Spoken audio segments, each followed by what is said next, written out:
हनुमान् श्रीपदो वायुपुत्रो रुद्रो नघोजरः अमृत्यवीरवीरश्च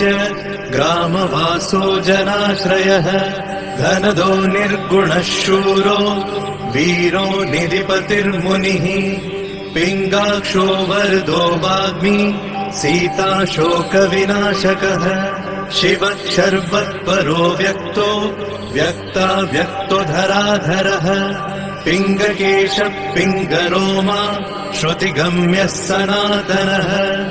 अनादिर्भगवान् देवो विश्वहेतुर्जनाश्रयः आरोग्यकर्ता विश्वेशो विश्वनाथो हरीश्वरः भर्गो रामो रामभक्तः कल्याणप्रकृतिस्थिरः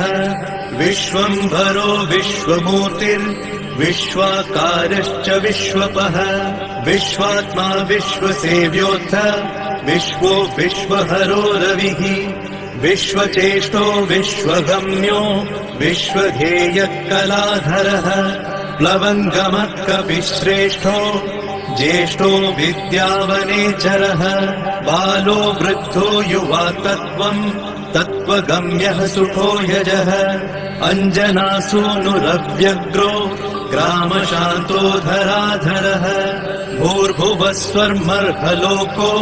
जनो लोकस्तपो व्ययः सत्यमोकारगम्यश्च प्रणवो व्यापकोमलः शिवो धर्मप्रतिष्ठाता रामेष्टफल्गुणप्रियः गोष्पदीकृतवाराशि पूर्णकामो धरापतिः रक्षोघ्नपुण्डरीकाक्ष शरणागतवत्सलः जानकी प्राणदाता च रक्ष प्राणापहारकः पूर्णसत्त्वपीतवासा दिवाकर समप्रभः द्रोणहर्ता शक्तिनेता शक्तिराक्षसमारकः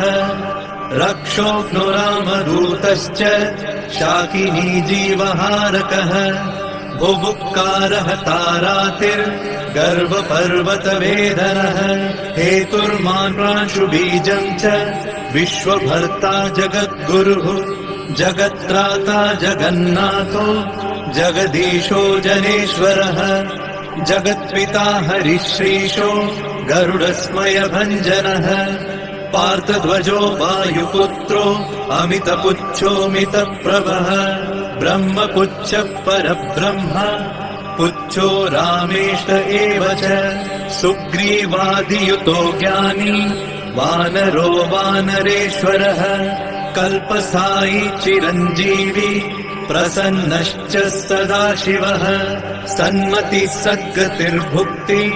मुक्तिदः कीर्तिदायकः कीर्तिः कीर्तिपदश्चैव समुद्रः श्रीपदः शिवः उदधिक्रमणो देवः संसारभयनाशनः वार्धिबन्धनकृद्विश्व जेता विश्वप्रतिष्ठितः लङ्कारिः कालपुरुषो लङ्केशगृहभञ्जनः भूतावासो वासुदेवो वसुस्त्रिभुवनेश्वरः श्रीरामदूतः कृष्णश्च लङ्काप्रासादभञ्जनः कृष्णः कृष्णस्तुतः शान्तः शान्तिदो विश्वपावनः विश्वभोक्ता च मूर्तिग्रह ब्रह्मचारी जितेन्द्रियः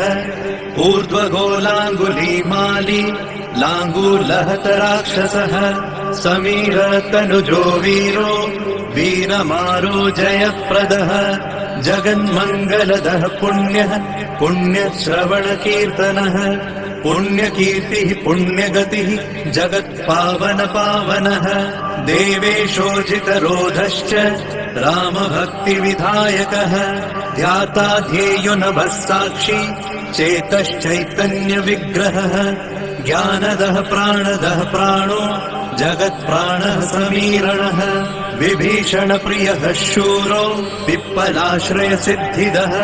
सुहृत्सिद्धाश्रयः कालः कालभक्षकवर्जितः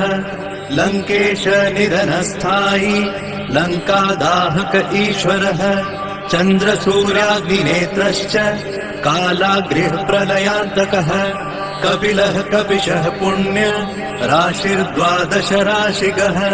सर्वाश्रयो प्रमेयात्मा रेवत्यादिनिवारकः लक्ष्मण प्राणदाता च सीता जीवन हेतुकः रामध्येयो ऋषिकेशो विष्णुभक्तो जटिबली देवारिदर्पहा होता कर्ता हर्ता जगत्प्रभुः नगरग्रामपालश्च शुद्धो बुद्धो निरन्तरः निरञ्जनो निर्विकल्पो गुणातीतो भयङ्करः हनुमान्शब्दुराराध्यः तपःसाध्यो मरेश्वरः जानकी घनशोकोत्थ तापहर्ता परात्परः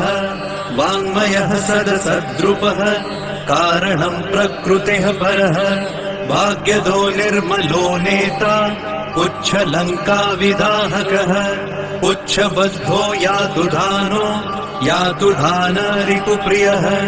छायापहारि भूतेषु लोकेशः सद्गतिप्रदः प्लवङ्गमेश्वरः क्रोधः क्रोधसंरक्तलोचनः क्रोधहर्ता तापहर्ता भक्ता भयवरप्रदः भक्तानुकम्पि विश्वेश पुरुहूतः पुरन्दरः अग्निर्विभावसुर्भास्वान् यमो निर्वृतिरेव च वरुणो वायुगतिमान् वायुः कौबिर्ईश्वरः रविश्चन्द्रः कुजः सौम्यो गुरुः काव्यो शनैश्चरः राहुकेतुर्मरुद्धोता धाता हर्ता समीरजः मशकीकृतदेवारिः दैत्यारिर्मधुसूदनः कामः कपिः कामपालः कपिलो विश्वजीवनः भागीरथीपदाम्भोजः सेतुबन्धविशारदः स्वाहा स्वधाः वित्कव्यम् हव्यकव्यप्रकाशकः स्वप्रकाशो महावीरो लघुश्चामितविक्रमः प्रडिनोडीन गतिमान् सद्गतिस्पुरुषोत्तमः जगदात्मा जगद्योनिर्जगदन्तो ह्यनन्तकः विपाप्मा निष्कलङ्कश्च महान् महदहङ्कृतिः खं वायुः पृथिवीयप वह्निर्दिक्काल एव च क्षेत्रज्ञः क्षेत्रपालश्च पल्वलीकृतसागरः हिरण्मयः पुराणश्च खेचरो भूचरो मनुः हिरण्यगर्भः सूत्रात्मा राजराजो विशाम्पतिः वेदान्तवेद्यो गीतश्च वेदाङ्गपारगः प्रतिग्रामस्थितः साध्य स्फूर्तिदाता गुणाकरः नक्षत्रमालिभूतात्मा सुरभिः कल्पपादपः चिन्तामणिर्गुणनिधिः प्रजापतिर्नुत्तमः पुण्यश्लोकः पुरारातिर्ज्योतिष्मान् शार्वरीपतिः किलिकिल्यालवत्रस्त भूतप्रेतपिशाचकः ऋणत्रयहरः सूक्ष्मः स्थूलः सर्वगतः पुमान् अपस्मारहरः स्मर्ते श्रुतिर्गाथा स्मृतिर्मनुः स्वर्गद्वारः प्रजाद्वारो मोक्षद्वारम् कपीश्वरः नादरूपः परब्रह्म ब्रह्म ब्रह्मा पुरातनः एको नैको जनः शुक्ल स्वयं ज्योतिरनाकुलः ज्योतिर्ज्योतिरनादिश्च सात्विको राजसत्तमः तमोहर्ता निरालम्बो निराकारो गुणाकरः गुणाश्रयो गुणमयो बृहत्कायो बृहद्यशा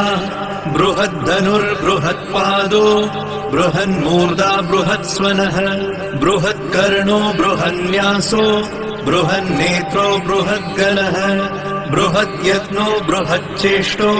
बृहत्पुच्छो बृहत्करः बृहद्गतिर्बृहत्सेव्यो बृहल्लोकफलप्रदः बृहच्छक्तिर्बृहद्वाञ्छा फलदो बृहदीश्वरः बृहल्लोकनुतो द्रष्टा विद्यादाता जगद्गुरुः देवाचार्यः सत्यवादी ब्रह्मवादी कलाधरः सप्तपातालगामी च मलयाचल संश्रयः उत्तराशास्थितः श्रीदो दिव्यौषधवशः खगः शाखामृगः कपीन्द्रश्च पुराणः श्रुतिसञ्चरः चतुरो ब्राह्मणो योगी योगगम्यः परात्परः अनादिनिधनो व्यासो वैकुण्ठः पृथिवीपतिः पराजितो जिताराशिः सदानन्दश्च ईशिता गोपालो गोपतिर्गोप्ता कलिः कालः परात्परः मनोवेगी सदा योगी संसार भयनाशनः तत्त्वदाता च तत्त्वज्ञः तत्त्वं तत्त्वप्रकाशकः शुद्धो बुद्धो नित्ययुक्तो युक्ताकारो जयप्रदः प्रलयोमितमायश्च मायातीतो विमत्सरः माया निर्जितरक्षश्च माया निर्मितविश्वपः मायाश्रयश्च निर्लेपो माया निर्वञ्चकसुखः सुखी सुखप्रदो नागो महेश कृतसंस्तवः महेश्वरः सत्यसन्धः शरभः करिपावनः रसो रसज्ञसम्मानः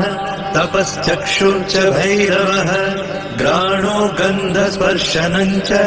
स्पर्शोऽहङ्कारमानदः नेति नेतिति गम्यश्च वैकुण्ठभजनप्रियः गिरिशो गिरिजाकान्तो दुर्वासः कविरङ्गिराः भृगुर्वसिष्ठश्च वनः तुम्बुरुर्नारदो मलः विश्वक्षेत्रं विश्वबीजं विश्वनेत्रश्च विश्वपः याजको यजमानश्च पावकः पितरस्तथा श्रद्धा बुद्धि क्षमा तन्द्रा मन्त्रो मन्त्रयुतस्वरः राजेन्द्रो भूपति कण्ठ माली संसारसारथिः नित्यसम्पूर्णकामश्च भक्तकामधुगुत्तमः गणपकीशपो भ्राता पिता माता च मारुतिः सहस्रशीर्षा पुरुषः सहस्राक्ष सहस्रपात् कामजित् कामदहन कामकाम्यफलप्रदः मुद्रहारी रक्षोघ्नः क्षितिभारहरो बलः नखदंष्ट्रायुधो विष्णु भक्तो भयवरप्रदः दर्पः दर्पदो दृप्तः शतमूर्ति अमूर्तिमान् महानिधिर्महाभोगो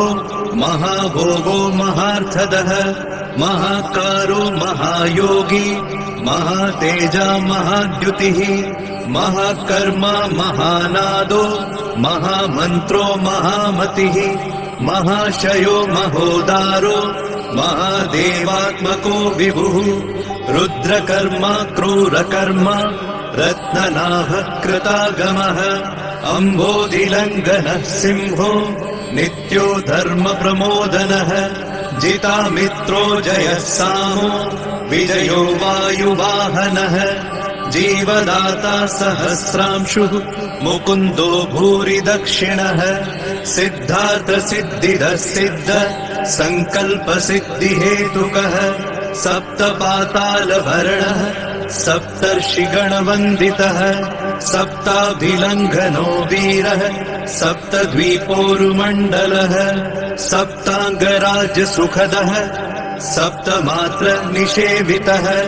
सप्तलोकैकमुकुटः सप्तहोतास्वराश्रयः सप्तच्छन्दोनिधि सप्त छन्द सप्त जनाश्रयः सप्त सामोपगीतश्च सप्तपाताल संश्रयः मेधाविकीर्तिदः शोक हरिदौर्भाग्यनाशनः सर्ववश्यकरो भर्गो दोषघ्नपुत्रपौत्रदः प्रतिवादी मुखस्तम्भो दुष्टचित्तप्रसादनः पराभिचारशमनो दुःखघ्नुबन्धमोक्षदः नवद्वारपुराधारो नवद्वारनिकेतनः नरनारायणस्तुत्यो नरनाथो महेश्वरः मेखली कवची खड्गी भ्राजिष्णुर्विष्णुसारथिः बहुयोजन विस्तीर्ण पुच्छ हतासुरः दुष्टग्रह निहन्ता च पिशाच ग्रह घातुकः बालग्रह विनाशी च धर्मो नेता कृपाकरः उग्रकृत्योग्रवेगश्च उग्रनेत्र शतक्रतुः शतमन्युस्तुतस्तुत्य महातेजो महाबलः समग्र गुणशाली च व्यग्रो रक्षो विनाशकः रक्षोग्नहस्तो ब्रह्मेश श्रीधरो भक्तवत्सलः मेघनादो मेघरूपो मेघवृष्टिनिवारकः मेघजीवन हेतुश्च मेघश्यामो परात्मकः समीरतनयो बोधा तत्त्वविद्या विशारदः अमोघो मोघवृद्धिश्च इष्टदो निष्टनाशकः अर्थोऽनर्थापहारी च समर्थो रामसेवकः अर्ति धन्यसुरारातिः पुण्डरीकाक्ष आत्मभूः संकर्षणो विशुद्धात्मा विद्याराशि सुरेश्वरः अचलोद्धारको नित्य सेतुकृद्रामसारथिः आनन्दः परमानन्दो मत्स्यकूर्मो निधिशमः वराहो नारसिंहश्च वामनो जमदग्निजः रामकृष्णः शिवो बुद्ध कल्की रामाश्रयो हरः नन्दी भृङ्गी च चण्डी च गणेशो गणसेवितः कर्माध्यक्ष सुराध्यक्षो विश्रमो जगतां पतिः जगन्नाथ कपिश्रेष्ठ सर्वावास सदाश्रयः सुग्रीवादिस्तुतः शान्तः सर्वकर्म प्लवङ्गमः नखदारितरक्षश्च नखायुधविशारदः कुशलः सुधरः शेषो वासुकिस्तक्षकस्वरः स्वर्णवर्णो बलाढ्यश्च रामपूज्यो घनाशनः कैवल्यदीप कैवल्यो गरुडपन्नगो गुरुः किल्यारावहताराति गर्वपर्वतभेदनः वज्राङ्गो वज्रवेगश्च भक्तो वज्रनिवारकः नखायुधो मणिग्रीवो ज्वालामाली च भास्करः प्रौढप्रतापसपनो भक्ततापनिवारकः शरणं जीवनं भोक्ता नानाचेष्टो यचञ्चलः सुस्वस्थोष्टास्य हा दुःख शमनः पवनात्मजः पावनः पवनः कान्तो भक्तागः सहनो बलः मेघनादरिपुर्मेघ नाद संहृत राक्षसः क्षरोक्षरो विनीतात्मा वानरेशः सताङ्गतिः श्रीकण्ठ श्रीकण्ठश्च सहाय सहनायकः अस्थूलस्त्वननुर्भर्गो देव संसृतिनाशनः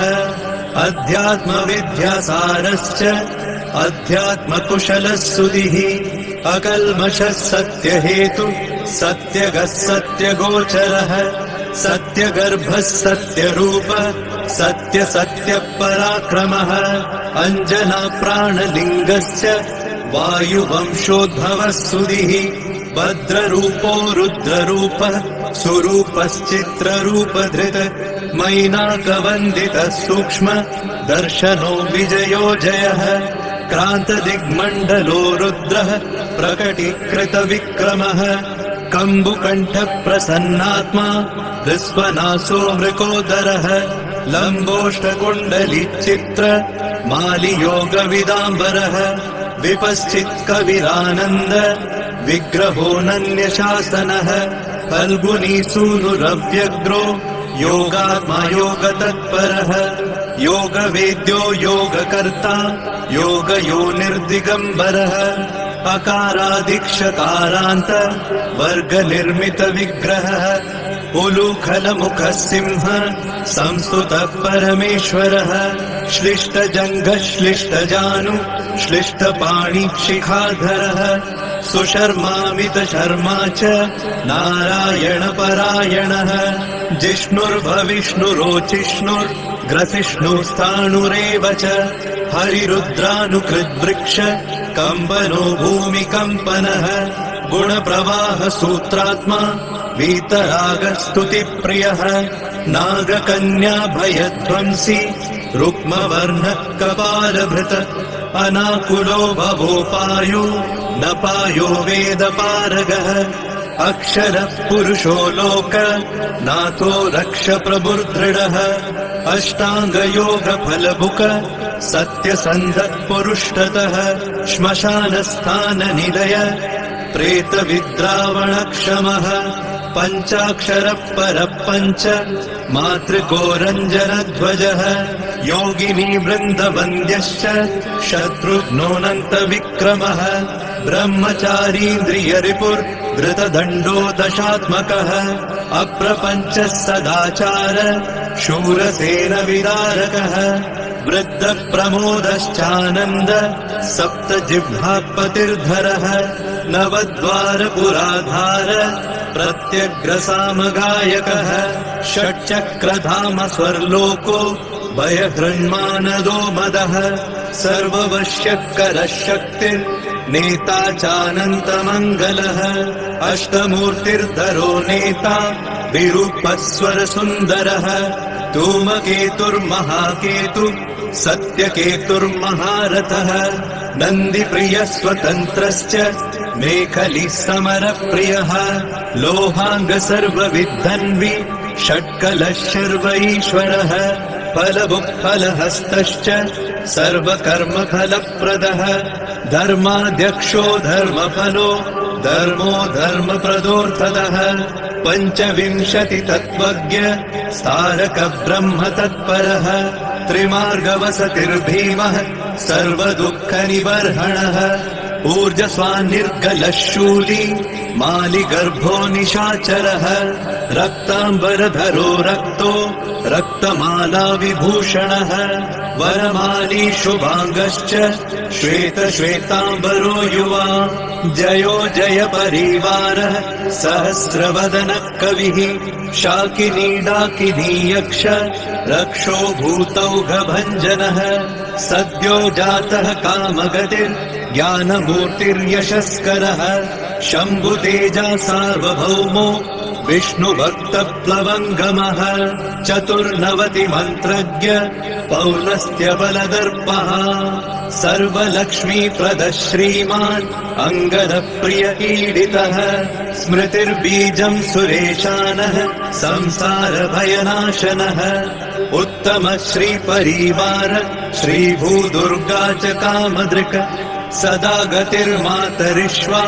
रामपादाब्जषट्पदः नीलप्रियो नीलवर्णो नीलवर्णप्रियः सुहृत् रामदूतो लोकबन्धु रन्तरात्मा मनोरमः श्रीरामध्यानकृद्वीरः सदा किं पुरुषस्तुतः रामकार्यान्तरङ्गश्च शुद्धिर्गतिरनामयः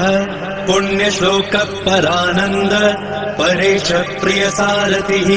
लोकस्वामी मुक्तिदाता सर्वकारणकारणः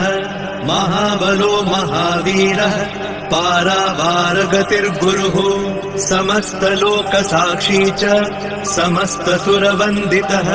सीता समेत श्रीराम पादसेवाधुरन्धरः इति श्री आञ्जनेय सहस्रनाम स्तोत्रम् सम्पूर्णम्।